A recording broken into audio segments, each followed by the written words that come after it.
kind of chilly outside, and I'm drinking iced coffee. So just wanted to get on here and tell you good morning. And I was reading something this morning about insecurities. Now, we all know that we all have our own insecurities about ourselves, and there are some things about us that we may not like and we want to change, or it's just something that's been very habitual, and you just like, oh, it is what it is, and that's how I'm always going to be. But in reality, it's not. You can change anything about yourself. If you don't like something, you can change it. If you're having difficulty with certain things, you can change it. And insecurities play a huge part in that, because sometimes we don't have the confidence to change things about ourselves because we feel like we're being fake, or it's something that's not true to our. And it's hard, you want to change different things. You don't want to seem like hypocritical, and people will always have their opinions about you, but their opinions do not define who you are.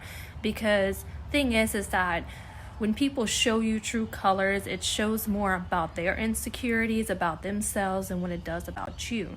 And sometimes we fail to realize that because we feel like we need to please everyone that we come into contact with, and then we lose our true self. And that's not what you need to do in life, is to please other people, because you live your own life. You have your own life to live, and you make the choices based on what you need for yourself. And I know I've been a people pleaser for many years. It's just the way that I grew up. I never had a say-so about what decisions I wanted to make. I always had someone controlling the factor of my outcome. So becoming an adult, I've gained more control of that. And my insecurities have shown because I, had low self-confidence. I don't really fall through with a lot of stuff. I talk a lot of talk and I may not act on it. And I'm learning more about myself, and the devotions and stuff that I've been delving into as far as personal development. Insecurities do say a lot about yourself. And the thing is that you can take insecurities and you can temporarily heal them or feel them, but they will soon to come out. So the thing is, the true thing about the insecurities is that you have to get to the root of the source and solve the problem. If I'm feeling less confident, I need to start dialing in more into my confidence, building myself up, not tearing myself down, stop with the negative self-talk, and start putting more positive influences in my life. And that is my top insecurity, is not being confident. And there's nothing wrong with having things that you want to change about yourself. We're adults, we're always growing, we're always learning new things about ourselves, and some things that we have done in the past is not benefiting us anymore. So we want to change certain things about ourselves and grow from it and become a better person, or a better version of ourselves that we can sit there and actually enjoy and look ourselves in the mirror and actually love ourselves and know that, hey, I am trying, I'm doing the best I can, and just keep going at it.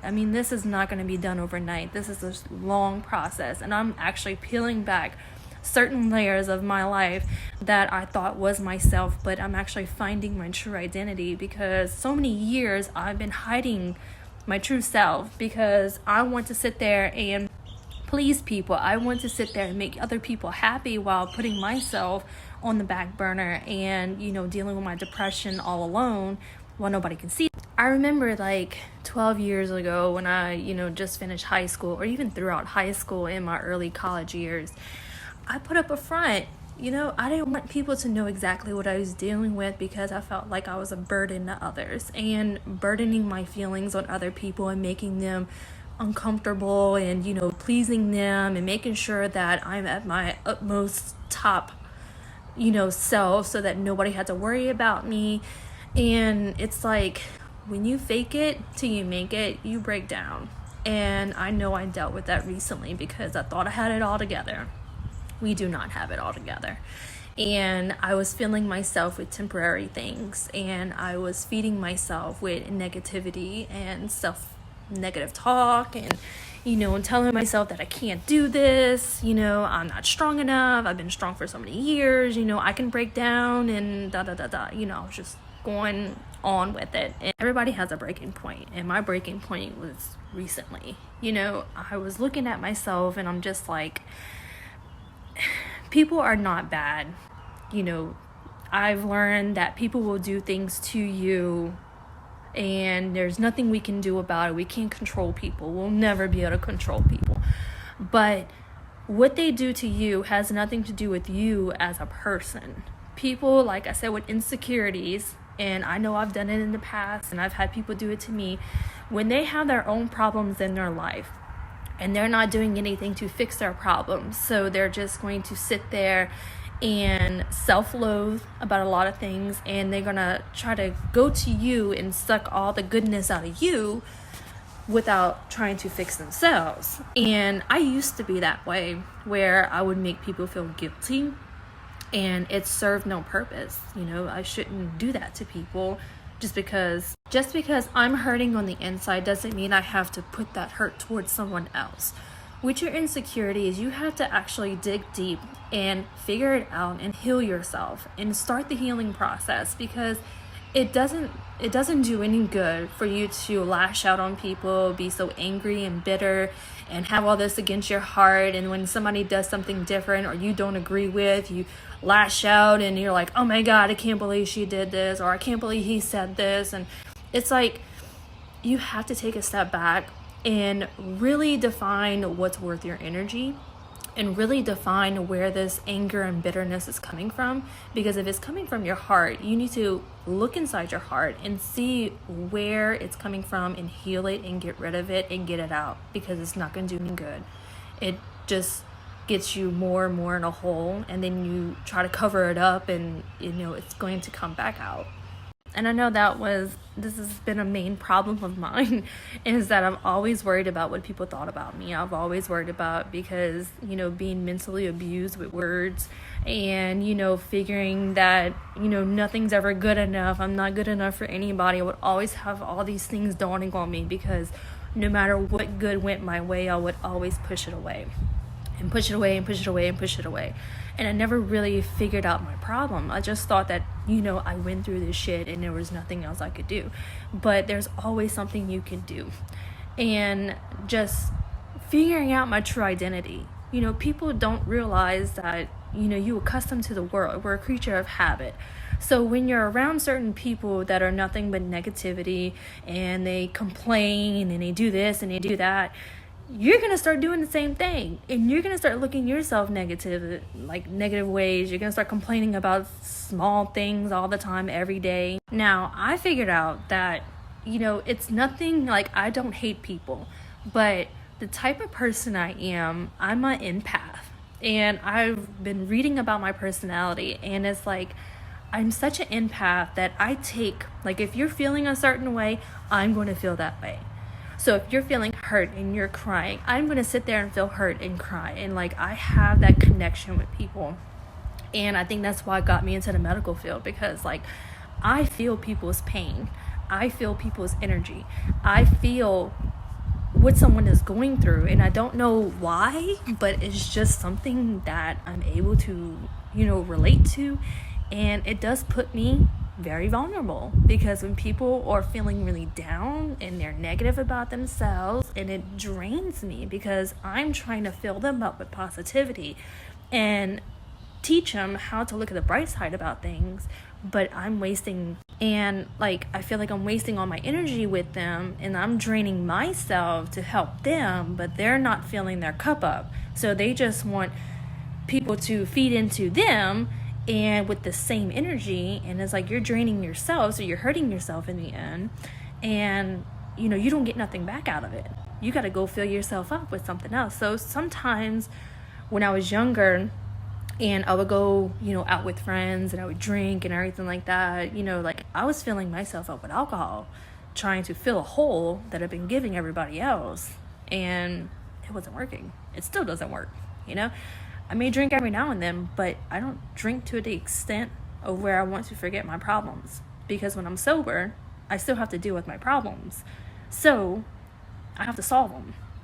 You got to solve your problem. You can't just cover it up. You can't band-aid it. It's not going to happen. It's going to keep coming unless you solve it. All right, Mickey Mouse is in the background. Abby had a poopy diaper, had to come inside, change her.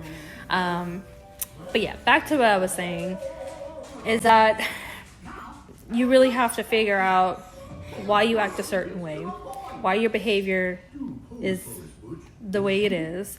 It's a lot of self-identity issues. It's a lot of outside influences. It could be what you surround yourself with, what you allow yourself around, the type of people you hang around with. It could be many things. And you really have to look at the bigger picture, because if you are not satisfied with where you're at, if you're not satisfied with who you are, why you're acting a certain way, or why you're feeling a certain way, look around and see what you're doing. Like I said, we're a creature of habit. So we may be following people, or we may be doing things that we don't agree with. And we do these things to please other people, to make other people happy, because we're scared of being alone. We're scared of being left out. And that was one of my problems, and that's still my problem. I am definitely terrified of being alone. And the thing is that I've actually been enjoying some alone time, even though I have the girls with me and I'm taking care of Abby throughout the day. But it's just learning who I truly am. I'm not distracted by who's around me, or I don't have to fake who I am when I'm by myself. So I get to figure out what I actually want, who I actually want to be. What do I need in my life?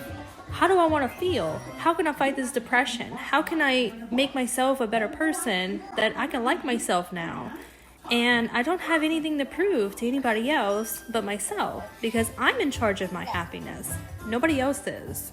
And it's not like I don't like people. It's just that sometimes you have to step away and you have to stop letting all these distractions dictate how you're living your life. Because if you come home at the end of the day and you're like, man, I really don't like doing this, or man, I really don't like how this person talks to me, or, it's called setting boundaries. And that's another thing I learned too, is that being mentally abused and having that negativity in my brain just like lodged in there, telling me all these bad things about myself and how people perceived me, even though I wasn't doing anything wrong, they were projecting their own insecurities towards me. I had to learn, like, hey, I have a mind of my own. I can control my atmosphere, and I can control what I put in, what I let in, and what I don't let in. And you have the same control. You allow what you want in your life. So I can go on and on and on and on about this. And if you made it this far, praise you. But that's just a little self-talk, motivation, inspiration, whatever you want to take out of it. Because we all deal with it. Everybody deals with it. It's just how you try to move on from it, and how to correct it, and how to, make a plan on how to better yourself from it. Because, we all can do a little bit better as being a person. And I know life happens. Life takes over us. There's a lot of frustrations in life. I understand. I go through it every single day. But you have to be grateful and thankful for where you're at, and that you get to live another day. And there's so much more than just the frustrations in life. There's so much more than the complications, the circumstances, the negative stuff that we see every day. There's more to that, and there's more to you.